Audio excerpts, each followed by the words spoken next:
राधे राधे, जय श्री कृष्ण। आप सब कैसे हैं? मैं आशा करती हूँ आप सब स्वस्थ होंगे, मस्त होंगे, अपने अपने काम में व्यस्त होंगे। मैं भी अच्छी हूँ। मैं बहुत ही प्यारा एक शंकर भगवान के गीत सुनाऊंगी आप सबके बीच में। आप सब पूरा सुनिए और आनंद उठाइए।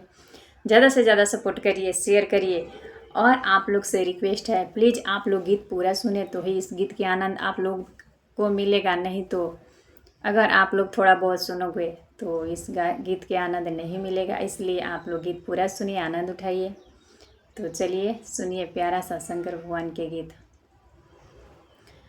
अरे कावना नगरिया से जोगिए कायो है, अरे के करा दुअरवा जोगी बैठे आसन मारी है, अरे के करा दुअरवा जोगी बैठे आसन मारी है।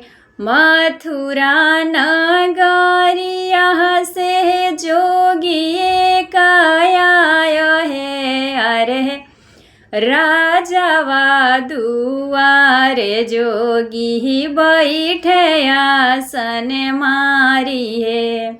मथुरा नगरिया से जोगिए काया है, अरे राजावा दुआरे जोगी बैठे आसन मारी है।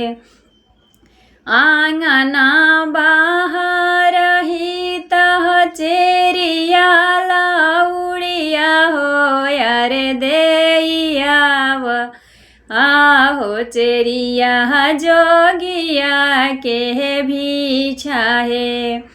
आंगना बाहर ही त चेरिया लाउड़िया हो, अरे देइयाव हो चेरिया जोगिया के भी छाहे। तोहरा ही हाथे चेरिया बिछाओ नाले बहे, अरे जीनी रे बोले लीती नाही बिछाले के आवसे। तोहरा ही हाथे चेरिया बिछाओ नाले बहे, अरे जीनी रे बोले लीती नाही बिछाले के आवसे। तर कैली सोना ऊपर तिल चाउर है, अरे बिछाले बहोरा भैली राजावा के रानी है। तर कैली सोनमा ऊपर तिल चाउर है, अरे बिछाले बहोरा भैली राजावा के रानी है।